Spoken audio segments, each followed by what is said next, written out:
Hello लोगोफोर बरायबाय बड' जब info अफिशियेल YouTube चेनेलाव आसा खालामो नोंथांमोना गासैबो मोजां दङ। दा फाइनाली नोंथांमोननि ग्रेड 3 ग्रेड 4 एग्जाम जोब्बाय लास्ट दङ बेनो जाबाय अरेल एबा नोंथांमोननि प्रेक्टिकल टेस्ट एबा स्किल टेस्ट। दा बेयाव जों बोरै इजियावनो जों पास खालामनो हायो बेनि सायाव डिसकास खालामगोन। जायफ्रा गोदान चेनेलाव नोंथांमोनाबो साबस्क्राइब खालामना लानो हागोन बेफोरबादि साख्रिनि आपडेट मोनो बड' जब इनफो अफिशियेल इउटुब चेनेलाव। दा जोंहा एग्जामा जाबावगोन ड्राइभार पोस्टआ आरो बे जागोन 11 सेप्तेम्बराव नोंथांमोना गाबोननिफ्राय एडमिट डाउनलड खालामनो हासिगोन एबा इभिनिंनिफ्राय नोंथांमोना एडमिट डाउनलड खालामनो हासिगोन 30 आगस्तनिफ्राय। दा लोगोफोर जोंहा बे अरेल टेस्टआव बोरै पास खालामनो हायो बेनि सायाव रायलायगोन एन्ड माबोरै सोंनाय जायो। लेंगुवेजेसआ नोंथांमोना बर' एसामिस बांला बेनिफ्राय हिन्दीयावबो हागोन इंलिसावबो हागोन बे नोंथांमोननि सायाव थागोन बाट नोंथांमोना मोजां एन्सारखौहाय होनांगोन कारेक्ट एन्सारखौ। दा बेयाव थांनाय सिगां माखासे जों पइन्ट्सखौ नायगोन जे नोंथांमोना जेब्ला अरेल टेस्टआव थाङो माबादि गाननानै जोमनानै थांनांगोन बिनि सायावबो डिसकास खालामगोन आरो लोगोसे माबायदि भइसआव नोंथांमोना एन्सारखौ होनांगौ बिनि सायावबो जों बेयाव नायगोन। दा लोगोफोर जों फैबाय अफिशियेल साइडआव ग्रेड 4 आव फैबाय आङो। दा बेनिफ्राय ग्रेड 3 आनो जा 4 आनो जा जों बेयाव डिसकास खालामगोन सेम प्रसेस अरेल टेस्टआ नाथाय खायसेयाव कम्पिउटार टेस्ट थागोन आरो खायसेयाव नाङा जास्ट खायसेयाव पार्सनेल इन्टारभिउ पिआइ एबा अरेल होनना बुंनाय जायो बेयाव नोंथांमोना थांनो हागोन आरो बे सोनारगोन काट अफनि सायाव। दा जोंहा मिथिखागौ जे 1:2 दङ लोगोफोर बेनो जाबाय मोनसे पस्टआव सानै केन्डिडेट्सखौ लिंहरगोन आरो सासेनो साख्रि होनाय जागोन। ओंखायनो नोंथांमोननि कम्पिटिसना 1:2 माने नोंजों आंजों कम्पिटिसन जागोन आरो आं मोजां नाम्बार मोनोबा आं साख्रिखौ मोननाय जागोन। बे नङा जे अरेल टेस्टआव खम नाम्बार मोननानै एग्जामाव मोजां नाम्बार मोनदोंबा साख्रि मोना बे नङा जास्ट नोंनि नाम्बाराल' बुरजा जानांगोन बा नोंना बांसिन जानांगोन। हमना ला आं रिटेन टेस्टआव एग्जामाव हमना ला आङो मोनदों लाइक आङो हमना ला 100 मोनदों स' बिनिफ्राय आङो अरेलाव एबा भाइभा टेस्टआव स' नोंथांमोना बे पार्सनेल इन्टारभिउआवहाय हमना ला 5ल' मोनदों अब्ला आं बेवहाय 105 मोनबाय स' बिनिफ्राय नोंथाङा मोनदों एग्जामावहाय 90ल' मोनदों बेनिफ्राय आरो नोंथाङा बे माखासे डिटेल्स हमना ला अरेल टेस्टआव नोंथाङा बांसिन मोनबाय अब्ला स' नोंथाङा बांसिन नाम्बार जायोबा नों मोनगोन आरो खमसिन जायोबा नों मोननाय नङा। स' बेबादि रोखोमनि आरो बेखायनो एग्जामाव मोजां नाम्बार लानो हाखायोब्ला स' नोंथांमोना जिंगासिनांगौ गैया। देन बिनिफ्राय जोंहा मिथिखाबाय 1:2 माबादि बेनो आरो जे सासे पस्टआव सानैखौ लिंहरनाय जागोन स्किल टेस्ट एबा अरेल टेस्टनि थाखाय बे अके जाबाय। स' दानिया नोंथांमोननि अरेल टेस्टआव माबादि ड्रेस गाननांगौ अके बेबो गोबां कुइसन फैयो स' नोंथांमोना माबादि ड्रेस गाननांगौ। देन जायफ्रानोखि मेल केन्डिडेट्स थ' नोंथांमोना फर्मेल ड्रेसाव थांबानो जाबाय फर्मेल ड्रेसाव थां पजिटिभ रेसपन्स मोनो। बेनिफ्राय फिमेला जाबाय नोंथांमोना ट्रेडिसनेल ड्रेसाव थांनो हायो नोंथांमोननि गोसो जि गानो बाट नोंथांमोना ट्रेडिसनेलाव थाङोब्ला साबसिन जायो पजिटिभ रेसपन्सखौ मोननाय जागोन बे अके जाबाय। स' बेनिफ्राय बेयावबो गाननाय जोमनायावबो माखासे मार्क्स थायो बा नोंथांमोननि स्टेन्डार्डखौ दिन्थिनाय जायो श' खालामनाय जायो आरो जाय इन्टारभिउ लाग्रा बिथांमोनखौहाय मोजाङै रेसपन्सखौ मोननो हायो बा नोंथांमोना इमप्रेस खालामनो हायो बिथांमोनखौहाय।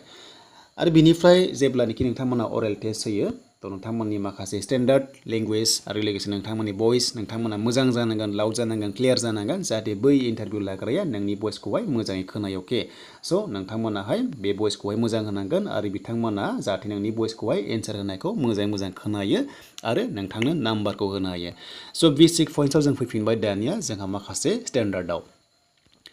दा लोगोफोर हमना ला बे मोनसे रुम बेवहाय थागोन अफिसार थागोन बेवहाय अफिसार थागोन बेनिफ्राय बे मोनसे नोंथांमोननि वाल दा बेयाव नोंथांमोनखौ लारि लारि बेयाव फज' होगोन बेनिफ्राय नोंथांमोनखौ बेनिफ्राय साफा बेवहाय नोंथांमोनखौ लिंहरनाय जागोन साफा लिंहरगोन।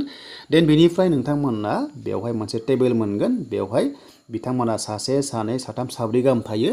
देन जायफ्रा अरेल टेस्ट होखांबाय स' नोंथांमोना मिथिखागोन आरो जायफ्रा होआखै स' नोंथांमोना एसे आन्दायनो हागौ। फार्स्टआव आंनि जि एक्सपिरियेन्स सोंबोजानाय बेखौ नोंथांमोनजों बेयाव शेयार खालामगोन। दा बेयाव हमना ला साथाम साब्रै थायो जायखि जेबाव थाबाय हमना ला साब्रैखौनो लाबाय। देन बेनिफ्राय बेयाव मोनसे टेबोल थाबाय आरो बेयाव नोंखौहाय जिरायहोगोन बा नोंखौ लिंहरनाय जागोन। जेब्ला नैबेनिफ्राय लिंहरगोन कल खालामनाय माने नोंथांमोनखौहाय नामखौहाय गाबज्रिगोन आरो साफा लिंहरनानै स' नोंथांमोनखौहाय इन्टारभिउ लानाय जायो बा अरेल टेस्टखौ लानाय जायो। दा गिबियाव नोंथांमोना मा खालामनांगोन नैबे हमना ला मोनसे वाल नों बेयाव दङ नालाय बेनिफ्राय बेयाव नोंथांमोना पारमिसन लानानै बिथांमोनजोंहाय स' जायफ्रानोखि बेयाव इन्टारभिउ लाग्रा बिथांमोनजोंहाय नोंथांमोना मा पारमिसन लानांगौ जे आं हाबनो हागोन ना बेबायदि रोखोमनि जास्ट बेसिक बियो बेसिक बेनिफ्राय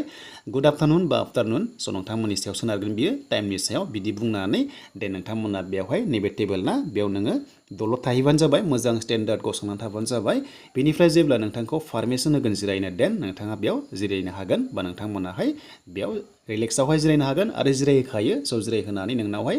दानिया जागायगोन नैबे फार्स्टआ सोंगोन देन लोगोफोर नैबे फार्स्ट अफिसारा नोंनाव सोंगोन स' नोंथांनि सिनायथिखौ बा इन्ट्र'खौ होदो होननानै देन नोंथांमोना नोंनि नेम एड्रेसखौ होनो हागोन नोंनि इन्ट्र'खौ होनो हागोन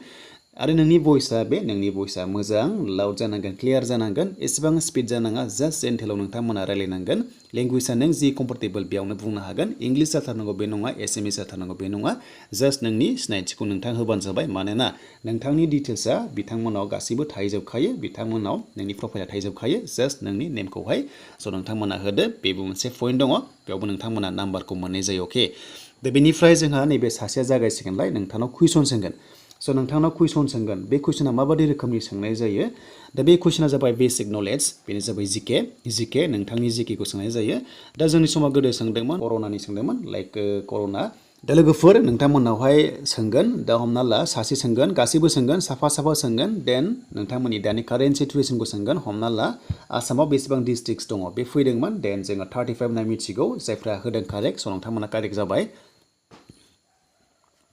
दा बेबादि बेसिक नलेज सोंनाय जागोन आसामाव बेसेबां नेशनेल फरेस्ट दङ बा नोंथांमोना मिथिखागौ बेसेबां माने नेशनेल माने फरेस्ट दङ स' नोंथांमोना 7 होनना मिथियो 7 देन नोंथांमोना 7 बेबादि रोखोमनि होनांगौ आरो जास्ट एग्जाम्पल महरै आं बुंदों देन बेनिफ्राय इन्डियानि अलिम्पिकनि रेंकआ बेसेबां होनोब्ला स' जों मिथिगौ 48 बेनिफ्राय मोनबेसे मेडेल देरहादोंमोन देन 7 बेनि गेजेराव गल्ड मेडेला बेसेबांमोन स' नोंथांमोना मिथिगौ 1 सोर मोनदोंमोन बे जाबाय नीरज चोपड़ा स' बिथाङा मोनदोंमोन थ' बेबादि आरो जास्ट एग्जाम्पल बेबादि नलेजआ थानांगोन नोंथांमोनावहाय बेबादि रोखोमनि सोंनाय जायो आरो जास्ट बेसिक नलेज अके दा हमना ला नोंथांमोना मिथिखागौ जे प्रेजेन्ट चिफ मिनिस्टारा सोर अब्ला नोंथांमोनाव सोंदो जे हिमन्त बिश्व शर्मा होननानै थ' नोंथांमोना बेबादि देन बेनिफ्राय प्रेजेन्ट जोंहा मिथिगौ जे फाइनेन्स मिनिस्टारा सोर होननानै देन नोंथांमोना मैया कुइसनाव मोनदों एग्जामाव अब्ला स' नोंथांमोना जागोन अजन्ता नियक स' बेबादि रोखोमनि आरो जास्ट बेबादि बेसिक नलेजखौ नोंथांमोनाव सोंनाय जागोन आरो बेनिफ्राय माखासे एक्सट्रा नलेजबो सोंनाय जायो देन पलिटिकेलाव बेबादि रोखोमनि सोंनो हागौ बेनिफ्राय माखासे बेसिक नलेजखौ नोंथांमोनाव जास्ट नोंथांमोना जिकेखौहाय एसे मोजाङै नायबानो जाबाय जाय जिकेया फेमास बेखौहाय सोङो हमना ला इण्डियान फ्रिडमा माब्ला जानाय जों मिथिगौ 15 आगष्ट 1947 बेबादि आरो लोगोफोर दा जायखिजाया हमना ला गुवाहाटि हाइकर्टआ माब्ला जानाय बेबादि इस्टाब्लिशआ माब्ला जानाय बेफोरखौ नायदो गुवाहाटि मेडिकेल कलेज नोंथांमोना बेखौ नायदो आरो लोगोसे गुबुन नोंनाव जि माखासे कमान दङ जिके बेखौ नोंथांमोना जाहाथे नायना थाङो रिभाइस खालामनानै आरो सोंनाय लोगो नोंथांमोना एन्सारखौहाय मोजां होनो हानाय बादि थ' बे अके जाबाय नोंथांमोनाथ' मिथिखाबाय जे साब्रै गाहाम थायो सोंग्राया साब्रै गाहाम थायो स' हमना ला साब्रै गाहाम थायो बिथांमोना इन्टारभिउआर लाग्रा देन नोङो बाव थाबाय स' बेबो सोंगोन अके स' नोंथांमोना एसे गोसोआव लाबानो जाबाय बेनिफ्राय नेक्स्टआव जोंहा गुबुन देरसिन पस्टआव हमना ला स्किल टेस्ट दङ दा स्किल टेस्टआव ग्रेड 3 पस्टआव स्किल टेस्ट थायो जेरै हमना ला कम्पिउटार सार्टिफिकेट गोनांफोरनि थाखाय स्किल टेस्टआ थाबाय हमना ला पस्टआ एकाउन्टेन्ट एन्ड जुनियर एसिस्टेन्ट अके स' जुनियर एसिस्टेन्ट अब्ला स' नोंथांमोनखौ मा खालामगोन एक्सेल शीट बेनिफ्राय पावार पइन्ट बेफोरबायदि माखासे खामानिखौ मावहोगोन आरो कम्पिउटारावहाय स' प्रेक्टिकेलि टेस्ट नायगोन जे हामारगोन ना हामारा स' प्रेक्टिकेलि टेस्ट नायगोन आरो नोंथांमोनखौहाय हामारगोन ना हामारा आरो जायफ्रा हायो स' नोंथांमोनाहाय नाम्बार मोनगोन आरो बेयाव माखासे टाइमिं लिमिट थागोन देन नोंथांमोना बेबायदि रोखोमनि मोननाय जायो दा बेनोमोन लोगोफोर माखासे बेसिक पइन्ट्सआ नोंथांमोननि बे अरेल टेस्टआव माबायदि पास खालामनो हायो जोबोर इजि